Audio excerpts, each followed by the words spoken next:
Important होगी वहां तुरंत इंपॉर्टेंट लिख के आपके लिए कवर कर रहे हैं। ठीक है, शुरू करते हैं हम। विद्युत में हम सबसे पहले देखेंगे विद्युत धारा। विद्युत धारा, विद्युत धारा क्या है? आवेश के प्रवाह की दर, आवेश के प्रवाह की दर को विद्युत धारा कहते हैं। विद्युत धारा कहते हैं। आवेश के प्रवाह की दर को क्या कहते हैं? विद्युत धारा। अब फॉर्मूले से समझेंगे। Q बराबर I इंटू टी, I बराबर Q अपॉन टी। I यही रहेगा, Q इसके नीचे आ जाएगा, T Q के नीचे आ जाएगा। I बराबर Q अपॉन टी। Q मतलब आवेश कूलाम, T मतलब समय। आवेश प्रवाह की दर को क्या बोल रहे हैं? विद्युत धारा। I का मतलब विद्युत धारा, I से डिनोट करते हैं विद्युत धारा। Q आवेश है हमारा और T हमारा समय है। एक कूलाम आवेश को प्रवाहित होने में जो समय लग रहा है वही हमारा क्या है? वही हमारी विद्युत धारा है।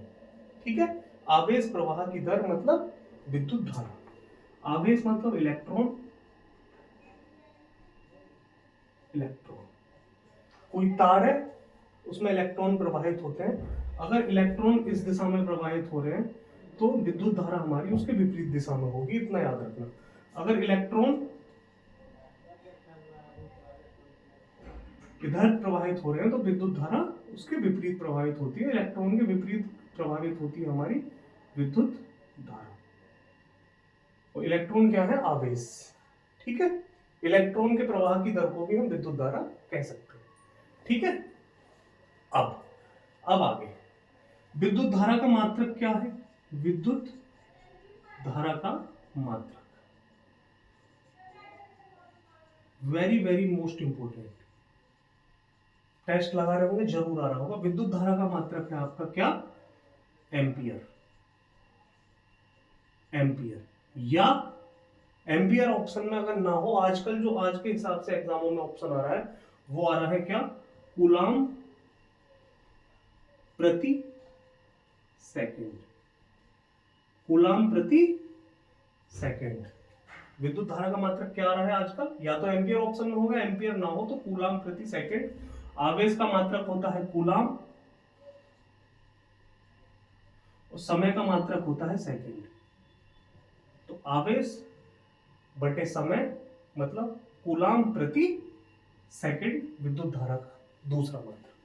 ठीक है, अगर एम्पियर ऑप्शन में ना हो।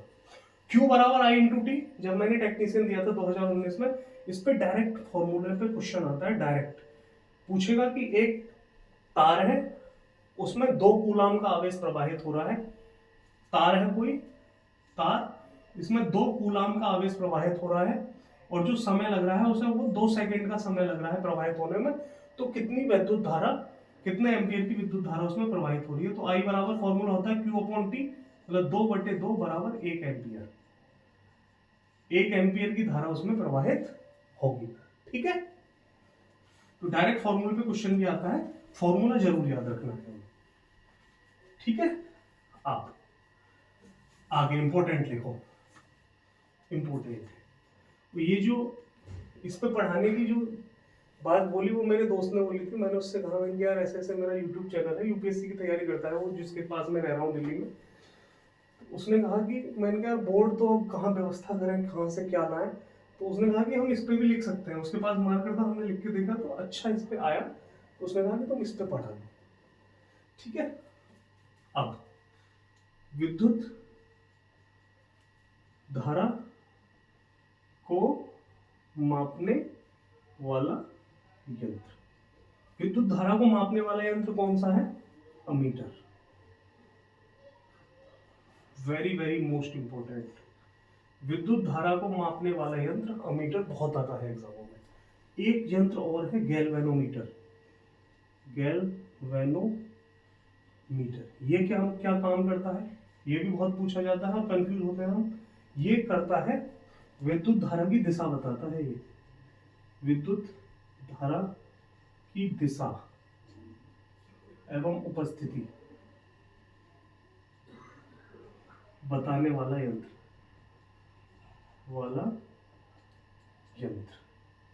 कौन सा है? गैल्वेनोमीटर।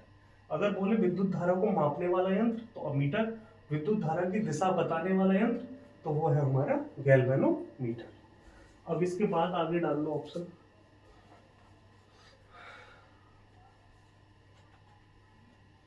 आगे देखो, आगे विद्युत विभव, विद्युत विभव या विभवांतर, इसको हम डिनोट करते हैं वी से। वी आपने पढ़ा होगा फिजिक्स में, जब 12th में फिजिक्स पढ़ी होगी। विद्युत विभव या विभवांतर क्या है ये?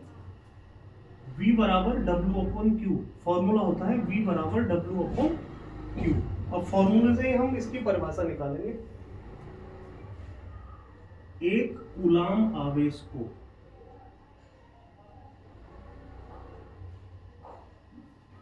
एक स्थान से दूसरे स्थान तक, स्थान या बिंदु, एक कूलाम आवेश को एक स्थान या एक बिंदु से दूसरे बिंदु तक ले जाने में किया गया कार्य, क्या कहलाएगा? विभवांतर या विद्युत विभव कहलाता है। एकांक आवेश को एक बिंदु से दूसरे बिंदु तक ले जाने में किया गया कार्य क्या कहलाता है? विद्युत विभव या विभवांतर। फॉर्मूला V बराबर W अपॉन क्यू। अब मात्रक क्या है इसका? मात्रक वेरी वेरी मोस्ट इंपोर्टेंट,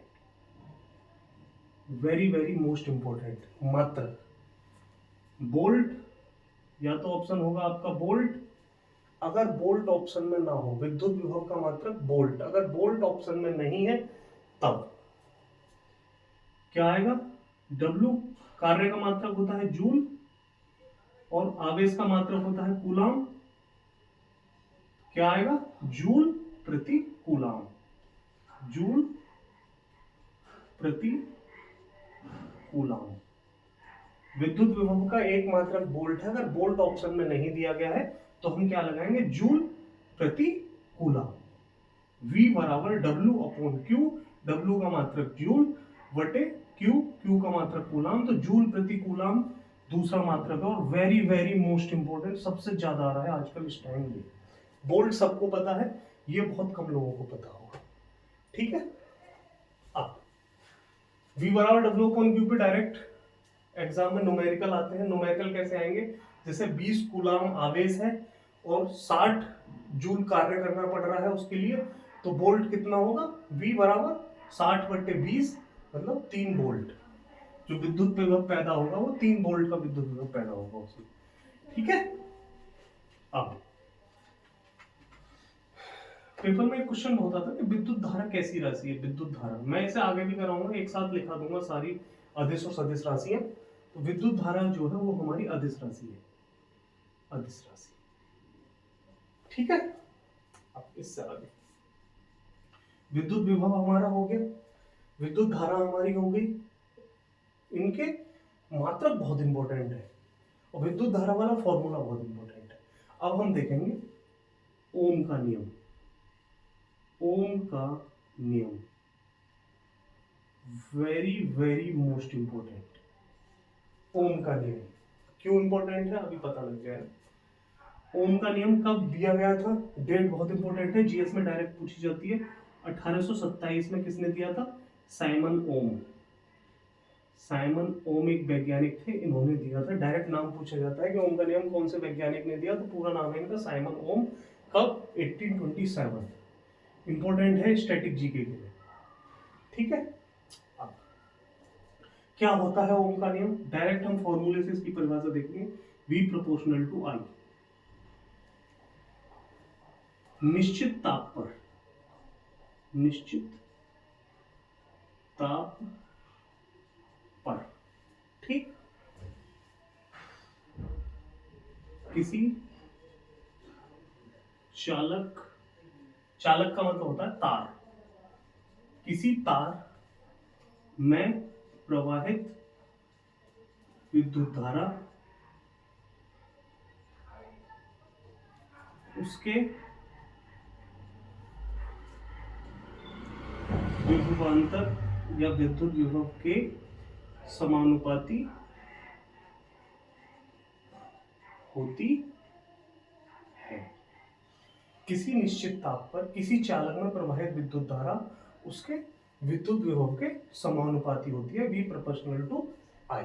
ठीक, अगर हम प्रोपोर्शनल टू का साइन हटाएं तो हमारा फॉर्मूला बनता है V बराबर I R, और ये ही R क्या है, ये है प्रतिरोध,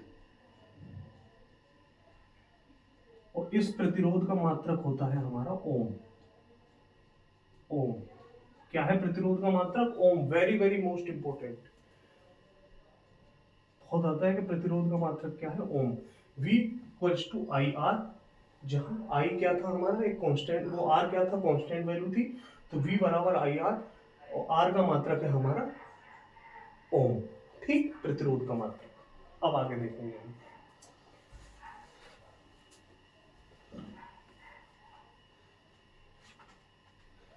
देखो, जिसे सिलेक्शन लेना है वो यहाँ भी पढ़ लेगा, इस पे भी, और मेरा मोटिव ये है कि बस नौकरी लगनी चाहिए, चाहे हम डिजिटल बोर्ड में पढ़ें, चाहे हम स्लेट पे पढ़ें, चाहे हम यहाँ पढ़ें, और चाहे हम व्हाइट बोर्ड पे पढ़ें, कुल मिला के हमें नॉलेज मिलनी चाहिए और हमारी नौकरी लगे, बस।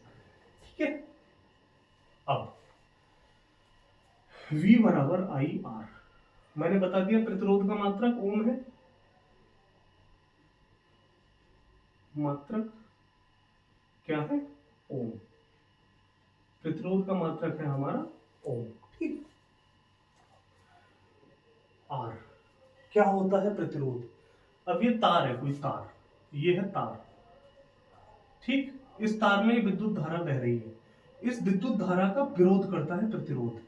प्रतिरोध मतलब रोकना किसी चीज को, तो जो विद्युत धारा बह रही है ना, उसका जो विरोध कर रहा है वो है हमारा प्रतिरोध। ठीक है, इसी की खोज करी थी साइमन ओम ने।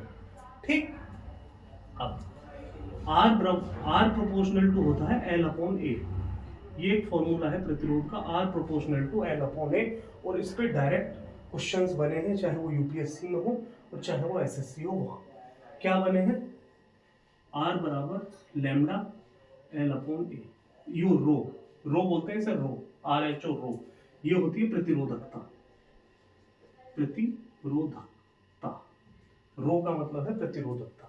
R proportional to L upon A होता है, और ये रो एक कांस्टेंट वैल्यू है, तो R equals to rho L upon A।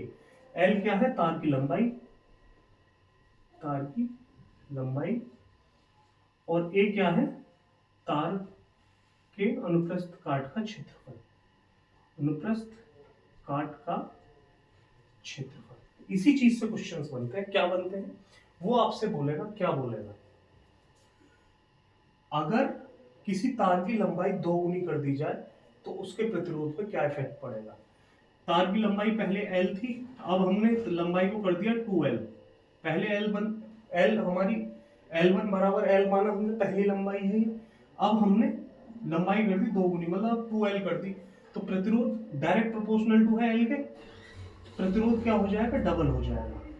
पहला पॉइंट, यदि किसी तार की लंबाई बढ़ा दी जाए तो प्रतिरोध 2 गुना हो जाएगा, 2 गुना हो जाएगा। L की वैल्यू हमने बढ़ा दी, अगर हम L को बढ़ाएंगे तो R भी हमारा बढ़ेगा, अगर हम A को बढ़ाएंगे तो R हमारा घटेगा, क्योंकि वो बटे में। ठीक है, R proportional to, R direct proportional to L है, और R direct proportional to 1/A है।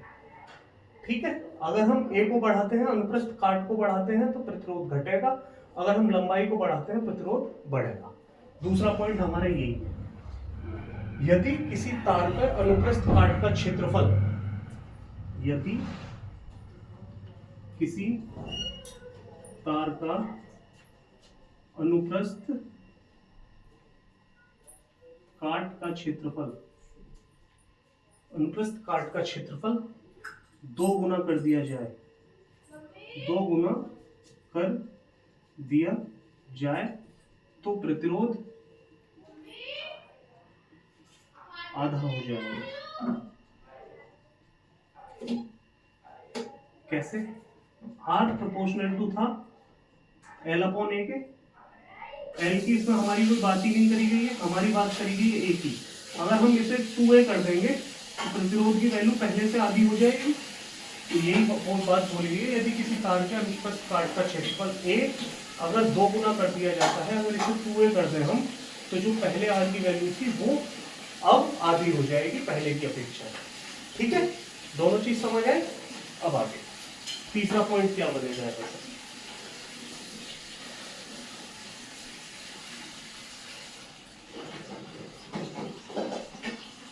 एक बार आपको और बता दूं, अगर किसी की समझ ना हो, R प्रोपोर्शनल टू होता है L अपॉन A। हम इसे दो तरीके से लिख सकते हैं, एक तो ये लिख सकते हैं R proportional to direct L, और एक लिख सकते हैं R proportional to 1 upon A। दोनों को मिला देंगे तो ये चीज बन जाएगी। ठीक है, अगर हम लंबाई को 2 गुना कर रहे हैं तो हमारा प्रतिरोध भी 2 गुना हो गया डायरेक्ट। ठीक, अगर हम A को अनुप्रस्थ काट के क्षेत्रफल को 2 गुना कर रहे हैं तो हमारा प्रतिरोध पहले का आधा हो गया ना भाई। डायरेक्ट वैल्यू क्या थी? 1 अपॉन 8, और क्या हो रही है? 1 अपॉन 2, तो आधा हो गया ना प्रतिरोध पहले से। ठीक है, अब जो नई बात है वो ये है कि यदि हम अनुप्रस्थ काट के जो हमारा तार है इसकी त्रिज्या को 2 गुनी कर दें, भाई ये तार है वृत्ताकार है, वृत्ताकार वृत्त का क्षेत्रफल क्या होता है? पाई आर स्क्वायर होता है। अब यदि हम त्रिज्या r की वैल्यू को 2r कर देते हैं, यदि किसी तार की त्रिज्या, किसी तार की त्रिज्या, किसी तार की त्रिज्या को 2 गुना कर दिया जाए, 2 गुना कर दिया जाए तो प्रतिरोध R बराबर क्या हो जाएगा? 1 अपॉन पाई आर स्क्वायर। ठीक, अब R की वैल्यू हमने 2R कर दी, तो 2R का होल स्क्वायर करेंगे तो 4R स्क्वायर हो जाएगा। R बराबर 1 अपॉन 4 पाई आर स्क्वायर, मतलब प्रतिरोध पहले से 1/4 हो जाएगा।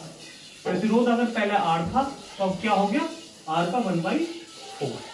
जो हमारा अनुप्रस्थ काट का क्षेत्रफल था ना A, उसकी वैल्यू होती है पाई आर स्क्वायर।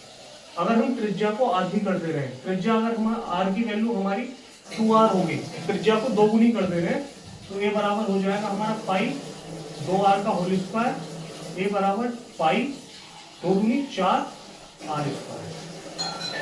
ठीक है, अब हम एक ही जगह पे इस वैल्यू को रख दें 4 पाई आर स्क्वायर, तो प्रतिरोध पहले की अपेक्षा 1/4 हो जाएगा। अगर पहले प्रतिरोध 20 था तो अब प्रतिरोध कितना हो जाएगा? 5 हो जाएगा। ठीक है, ऐसे क्वेश्चन आएगा पेपर में कि यदि तार की त्रिज्या को आधा कर दिया जाए तो प्रतिरोध कितना हो जाएगा? अगर तार की त्रिज्या आधी हो जाए, मतलब पहले R थी, अब R/2 कर दें, रखो यहाँ पे वैल्यू पाई इंटू R/2 का होल स्क्वायर, तो pi into R square upon में 4, तो R बराबर 1 अपॉन A होता है पाई आर स्क्वायर, बटे में ये 4 है, ये 4 अब ऊपर जाएगा तो प्रतिरोध 4 गुना हो जाएगा। अगर त्रिज्या आधी कर दी जाएगी तो प्रतिरोध 4 गुना, यदि त्रिज्या को 2 गुना कर देंगे तो प्रतिरोध 1/4। ठीक है, अगर त्रिज्या को हम 2 गुना कर देंगे तो प्रतिरोध हमारा 1/4 हो जाएगा पहले की अपेक्षा। अगर हम त्रिज्या को आधी कर देंगे तो प्रतिरोध हमारा 4 गुना हो जाएगा पहले की अपेक्षा। और ये दोनों ही क्वेश्चन यूपीएससी ने एनडीए के फॉर्मेट में पूछे हैं। ठीक है, अब तो समझ में आ गया हो। डायरेक्ट बस ये फॉर्मूला याद रखना है, R बराबर L अपॉन A। ये होता है हमारा वृत्त का क्षेत्रफल पाई आर स्क्वायर। ठीक है, अगर त्रिज्या को आधी कर रहे हैं तो प्रतिरोध 4 गुना, और त्रिज्या को 2 गुनी कर रहे हैं तो प्रतिरोध पहले का 1/4। ठीक है, अब आगे V बराबर IR फॉर्मूला बहुत जरूरी है, याद रखना है। ठीक है, अब आगे हमने देखा है प्रतिरोध का संयोजन हम देखेंगे, श्रेणी क्रम और समांतर क्रम में जो हम प्रतिरोध लगाते हैं वो। प्रतिरोध के संयोजन में हम सबसे पहले देखेंगे श्रेणी क्रम। श्रेणी क्रम में प्रतिरोध। श्रेणी क्रम में प्रतिरोध क्या होता है, जैसे ये कोई तार है, यहाँ एक 3 ओम का प्रतिरोध लगा है, यहाँ एक 4 ओम का प्रतिरोध लगा है और यहाँ एक 5 ओम का प्रतिरोध लगा है। इस तार में 3 ओम का प्रतिरोध, 4 ओम का प्रतिरोध और 5 ओम का प्रतिरोध। श्रेणी क्रम का जो प्रतिरोध का फॉर्मूला होता है वो होता है R बराबर R1 plus R2 plus R3 plus and so on, जितने भी वैल्यू दे रखी है वो। ठीक है, तो जो टोटल प्रतिरोध लगेगा इसमें वो क्या लगेगा, R बराबर पहला कितना है 3, दूसरा कितना है 4, तीसरा कितना है 5, तो R बराबर 12 ओम का प्रतिरोध हो गया। तो ऐसे करके डायरेक्ट फॉर्मूले पे क्वेश्चन आएंगे।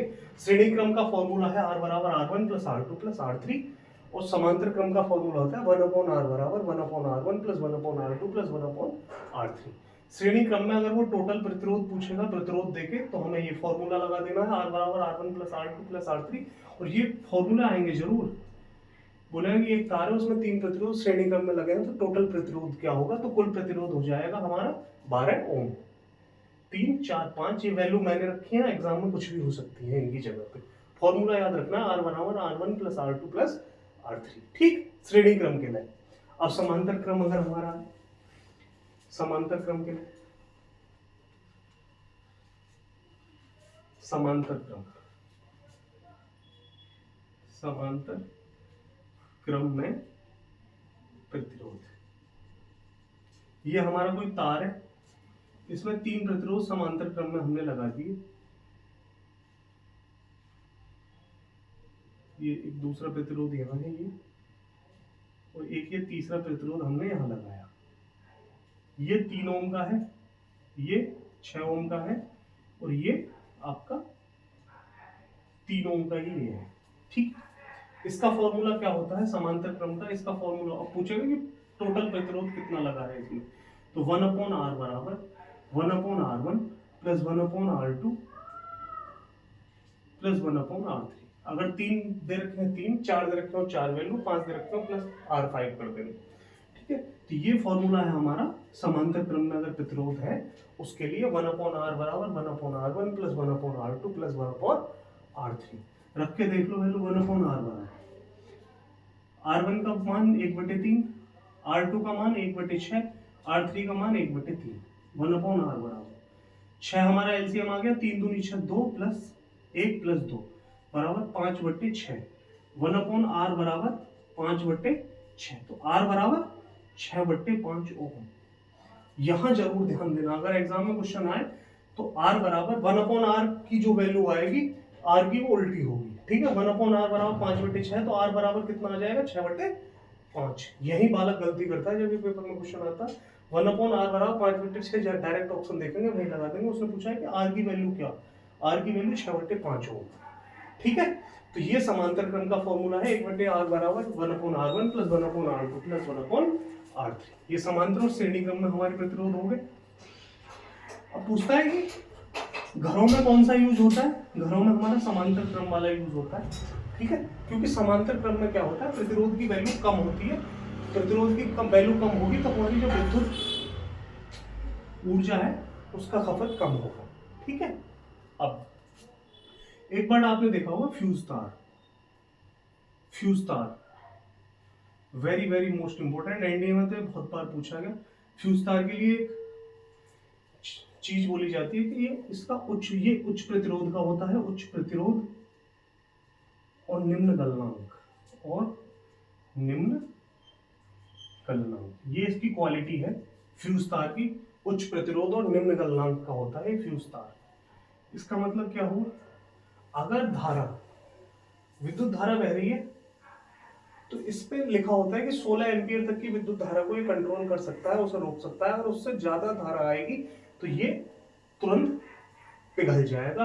तो उच्च प्रतिरोध होता है इसका, और गलनांक कैसा होता है इसका, निम्न। उससे क्या होगा कि हमारे घरों में जो चीजें लगी होती है वो फिर फूकती नहीं है, फ्यूज तार फूक जाता है, चीजें बच जाती है।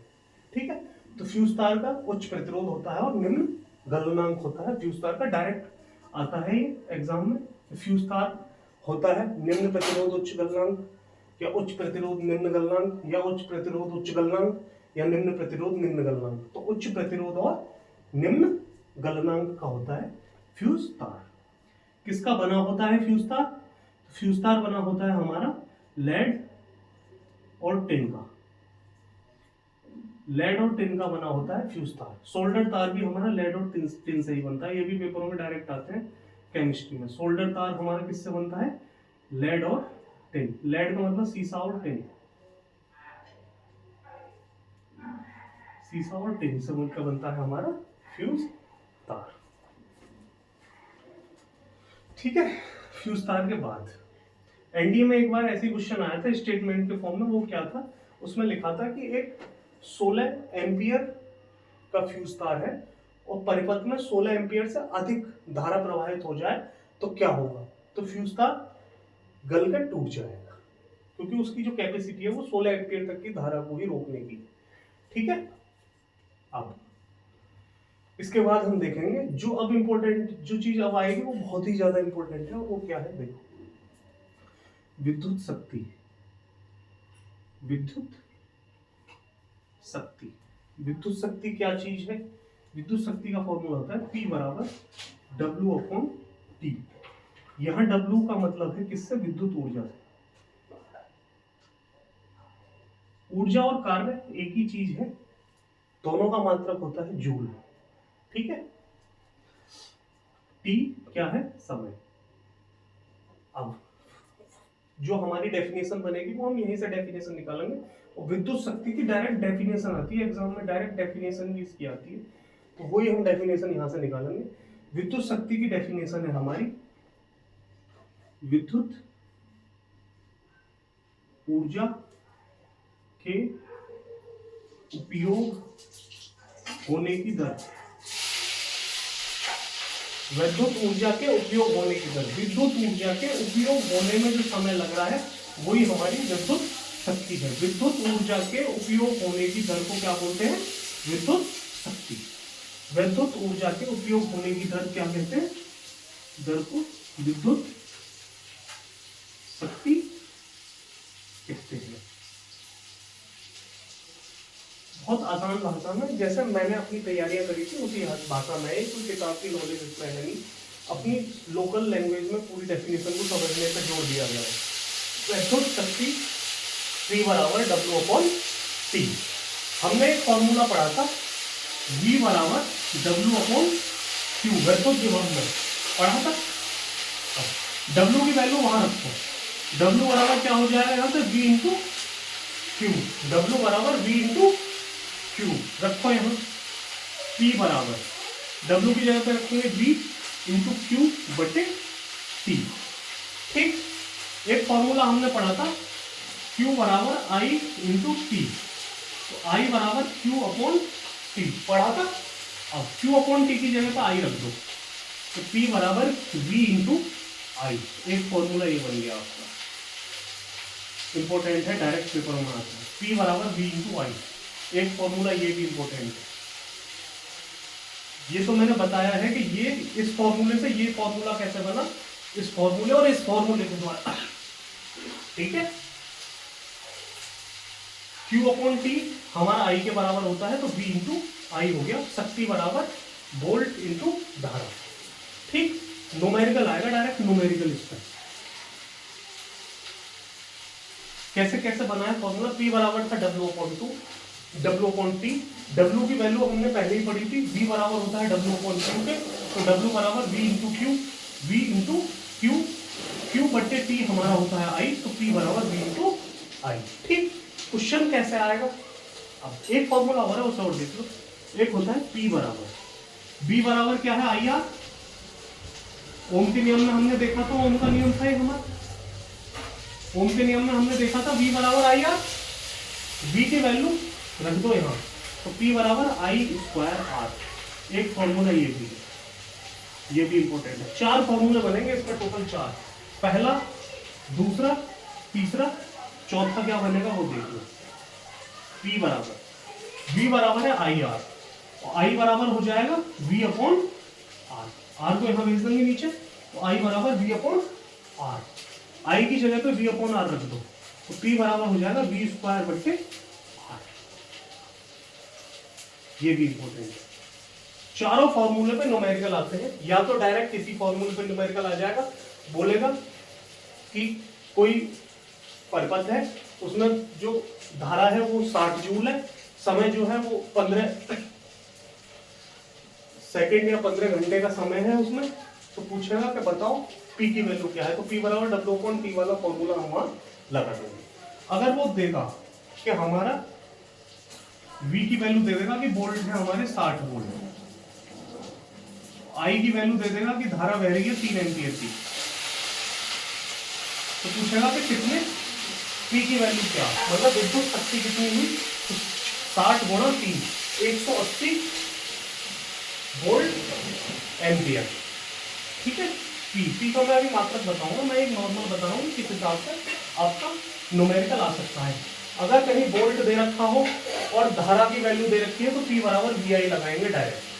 ठीक है, अगर विद्युत शक्ति उसने पूछी है, क्षमता हमसे पूछी है, तो P बराबर VI, जहां हमें वोल्ट दिया होगा उसने और एम्पियर की वैल्यू दी होगी तो हम वहां शक्ति निकाल देंगे। ठीक, अगर उसने हमें धारा की वैल्यू दे रखी है और प्रतिरोध की वैल्यू दे रखी है तो हम लगाएंगे P बराबर I²R। ठीक है, अगर उसने हमारे लिए एग्जाम में वोल्ट की वैल्यू दे रखी है, धारा की वैल्यू ना देके उसने हमें प्रतिरोध की वैल्यू दे रखी है कि 3 ओम का प्रतिरोध है और वोल्ट है 115 वोल्टेज की धारा बह रही है, तो बताओ कितनी शक्ति है, तो P बराबर V²/R। ठीक है, चारों फॉर्मूलों का यूज बता दिया, जहां विद्युत ऊर्जा की वैल्यू दे और समय की वैल्यू दे तो P बराबर W/T, जहां वो हमारे ना वोल्ट की वैल्यू दे मतलब विद्युत की वैल्यू दे और धारा की वैल्यू दे तो P बराबर V/I। अगर वो हमारे लिए धारा और प्रतिरोध की वैल्यू दे तो P बराबर I²R। अगर वो हमारे लिए वोल्ट की वैल्यू दे और प्रतिरोध की वैल्यू दे तो P बराबर V²/R। P बराबर I² R और P बराबर V²/। ठीक है, अब जो वाट का विद्युत शक्ति का मात्रक होता है वो होता है वाट। विद्युत शक्ति का मात्रक क्या है, विद्युत शक्ति का मात्रक वाट। विद्युत शक्ति का मात्रक होता है वाट। ठीक, अब विद्युत ऊर्जा का क्या मात्रक, विद्युत ऊर्जा का मात्रक, भाई कार्य और ऊर्जा दोनों का मात्रक होता है जूल। ठीक है, लेकिन आजकल जो एग्जामों में क्वेश्चन आ रहा है वो क्या आ रहा है कि विद्युत ऊर्जा का व्यापारिक मात्रक, विद्युत ऊर्जा का व्यापारिक मात्रक, विद्युत ऊर्जा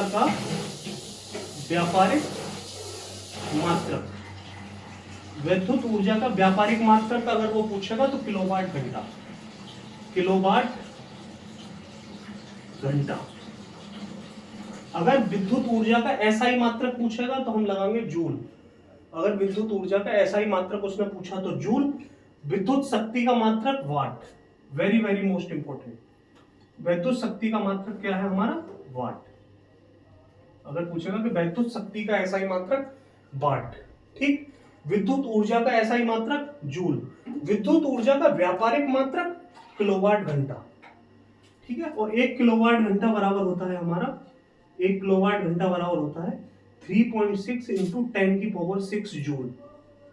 1 किलोवाट घंटा बराबर 3.6 into 10⁻⁶ joule, very very most important. और एक अश्वशक्ति बराबर, अश्वशक्ति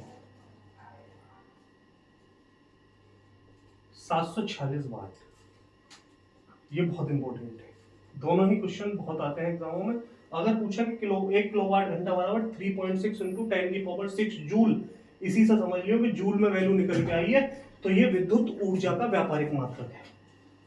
ठीक है, क्या, किलोवाट घंटा। और विद्युत शक्ति का मात्रक है हमारा वाट, और एक अश्वशक्ति बराबर होता है 746 वाट के। अब ऑप्शन न्यूमेरिकल किस हिसाब से बनेंगे, अगर हमारे लिए उसने V की वैल्यू दे रखी है, V बराबर 120 वोल्ट। ठीक, विभवांतर उसने दे दिया 120 वोल्ट का।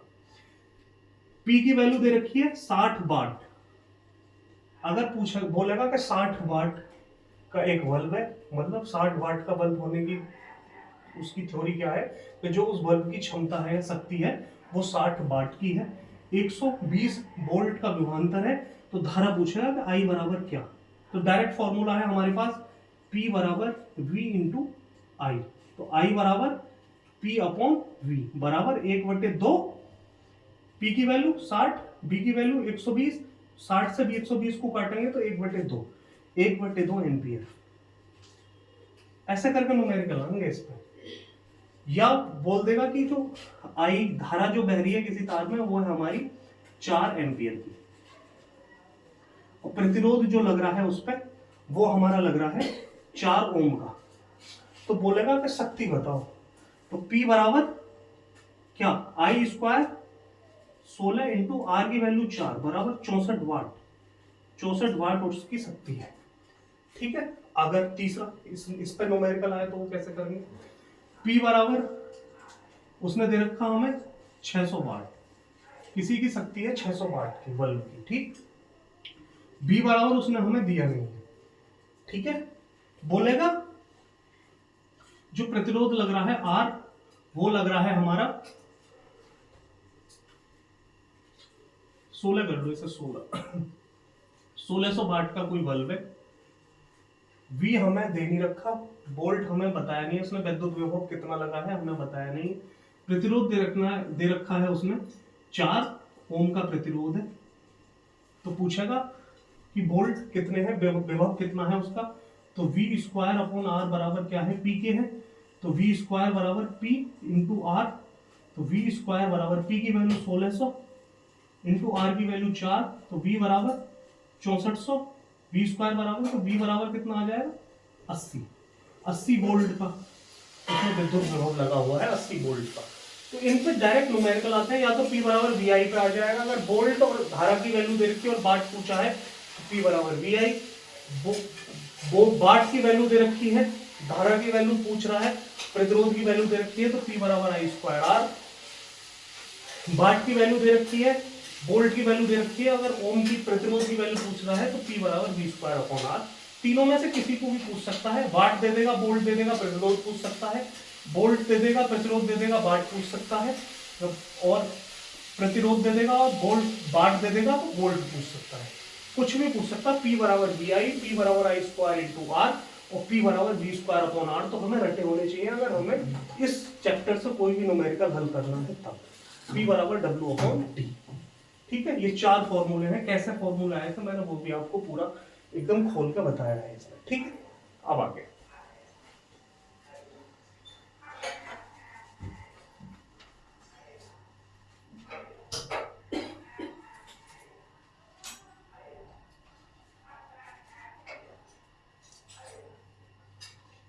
आगे आप देखो। अगर हम एक चीज आती है यूनिट निकालने के लिए, एग्जाम में बहुत क्वेश्चन आता है यूनिट कैसे निकाली जाती है। यूनिट, तो यूनिट कैसे निकालते हैं उसके लिए एक फॉर्मूला होता है, वाट इंटू घंटा बटे में 1000 इंटू जितनी भी चीजें, जैसे 10 बल्ब जल रहे हैं या 5 बल्ब जल रहे हैं, उनकी गुणा कर दो यहाँ जो संख्या हमें दे रखी हो। जैसे बल्ब की संख्या दे रखी है उसने, कि हम पहले एक नॉर्मल चीज सोचो कि एक 60 वाट का बल्ब है, P बराबर दे दिया 60 वाट। ठीक है, कितने घंटे चल रहा है, T बराबर उसने हमें दे दिया कि भाई 6 घंटे चल रहा है, 6 घंटे चल रहा है, 600 वाट, 600 वाट का बल्ब है और 10 घंटे चल रहा है। ठीक, नॉर्मल मान लो। क्या बल्ब है, एक बल्ब है, एक बल्ब है, एक। तो बोलेगा कि कितने यूनिट बिजली खर्च होगी, मतलब किलोवाट घंटा, कितने यूनिट बिजली खर्च हुई। तो कितने यूनिट बिजली खर्च हुई 600 वाट। वाट के जगह पे कितने की वैल्यू रखेंगे हम, 600 की। घंटा की जगह पे 10 की, बटे में 1000, तीनों जीरो कट जाएंगे, मतलब 6 यूनिट बिजली खर्च हो गई। क्या बल्ब थे जब, एक बल्ब था, मतलब यहाँ एक ही गुणा हुई है। अगर वो बोलेगा कि दो बल्ब में कितनी यूनिट खर्च हो गई, यही वैल्यू उसने हमें पूरी दी है, तो हम यहाँ 2 की गुणा कर देंगे ऊपर, तो यहाँ 2 की गुणा हो जाएगी। 600 वाट के 10 घंटे अगर 2 बल्ब हम जलाएंगे तो हमारी फिर 2 यूनिट बिजली खर्च होगी। ठीक है, तो ऐसी पेपर में क्वेश्चन देता है कि 10 बल्ब में 6 घंटे जलाए जा रहे हैं, एक बल्ब अगर हमारा 60 वाट का है तो कितनी यूनिट बिजली खर्च हो जाएगी। तो वाट इंटू घंटा इंटू जो संख्या है वो बटे 1000। ठीक, तो वो यूनिट निकालेंगे डायरेक्ट। अभी आरओ के एग्जाम में भी शायद ही आया था तो ये नॉर्मली पूछा जाता है, वाट घंटा बट्टे में 1000 और जो संख्या दे रखी है उससे मल्टीप्लाई कर देंगे। ठीक है। अब जो कुछ क्वेश्चंस हैं जो सीजीएल के मेंस में भी आए हैं, फिजिक्स से रिलेटेड है और आपके एग्जाम में भी आने की पूरी उम्मीद है, वो हम देख लें। भाई 1827 में क्या हुआ था? ओम का नियम आया था। कौन लाया था? साइमन ओम। साइमन ओम वैज्ञानिक थे, वो इस नियम को लाए थे 1827 में। ऐसे ही सीजीएल के मेंस में क्वेश्चन आया, मैं आगे भी इसे आपको बताऊंगा। डॉपलर प्रभाव का नियम कब आया था? डॉपलर प्रभाव, डॉपलर प्रभाव की खोज कब हुई थी? डॉपलर प्रभाव आपने देखा होगा, फिजिक्स जिसने पढ़ी होगी, ध्वनि वाला चैप्टर वहां है। डॉपलर प्रभाव की खोज हुई थी कब? 1842 में। किसने करी थी? Christian Doppler. Christian Doppler, Christian Doppler ने करी थी 1842 में डॉपलर प्रभाव की खोज। जो सीजीएल के मेंस का क्वेश्चन है। ठीक है। अब very very most important question है ये 2024 में जो भी सीजीएल का एग्जाम देगा, मतलब 25 में है, 18 जनवरी का, जो भी देगा उसके लिए बहुत इंपॉर्टेंट क्वेश्चन है। और ये पीसीएस के एग्जाम में भी पूछा गया है कि जो आइंस्टाइन थे, आइंस्टीन, अल्बर्ट आइंस्टीन, इन्होंने खोज करी थी, इन्हें नोबेल मिला था 1921 में, Nobel prize. Nobel prize, Nobel prize मिला था इन्हें 1921 में। किस खोज के लिए इन्हें मिला था? तो ये 1921 में अल्बर्ट आइंस्टीन जो थे, इन्हें किस खोज के लिए नोबेल मिला था? वो थी प्रकाश विद्युत प्रभाव, प्रकाश विद्युत प्रभाव की खोज। प्रकाश विद्युत प्रभाव की खोज के लिए इन्हें अल्बर्ट आइंस्टाइन को 1921 में क्या मिला था? नोबेल प्राइज मिला था। बहुत इंपॉर्टेंट क्वेश्चन है और डायरेक्ट एग्जामों में, स्टैटिक जीके में भी आ सकता है। जो भी आरपीएफ वगैरह का एग्जाम देखा उसमें डायरेक्ट या एनटीपीसी में भी देखने को मिल सकता है। ये क्वेश्चन बहुत इंपॉर्टेंट है। इन्होंने एक चीज और खोजी थी 1905 में, सापेक्षता का सिद्धांत। सापेक्षता का सिद्धांत, E बराबर mc²। अगर किसी चीज में द्रव्यमान है तो उसमें ऊर्जा जरूर होगी, तो E बराबर mc² की खोज कब हुई थी? 1905 में, सापेक्षता का सिद्धांत। ये भी इन्होंने खोजा था। इन्हें नोबेल प्राइज मिला था 1921 में। किसके लिए? प्रकाश विद्युत प्रभाव की खोज के लिए। विद्युत में आज हमारा इतना ही। कल और हमारा विद्युत का चैप्टर चलेगा जिसमें हम प्रत्यावर्ती धारा और दिष्ट धारा वगैरह पढ़ेंगे, तो वो हम अभी कल देखेंगे। थोड़ा सा बचा है। 2 दिन में विद्युत खत्म, 2 दिन में प्रकाश खत्म, और 1 दिन में तुम्हारी ये ध्वनि वगैरह और गति के नियम वगैरह हैं वो खत्म हो जाएंगे। तो मेरे हिसाब से 5 या 6 दिन में आपकी फिजिक्स खत्म हो जाएगी इस महीने के लास्ट तक। कैसी क्लास लगी है आपको? इस पे चीज़ें समझ आ रही है नहीं आ रही है? किसी को अजीब लगे कोई दिक्कत नहीं है, किसी की समझ में आ रहा है, अगर उसे नौकरी लेंगे तो वो इस पर जरूर पढ़े, क्योंकि मेरा मोटिव कोई यूट्यूब और वो चलाना नहीं है। मेरा अपना भी एग्जाम है। मैं तो बस ये कि मेरा रिवीजन हो रहा है और आपकी हेल्प हो जाएगी। ठीक है, बता देंगे। जय हिंद।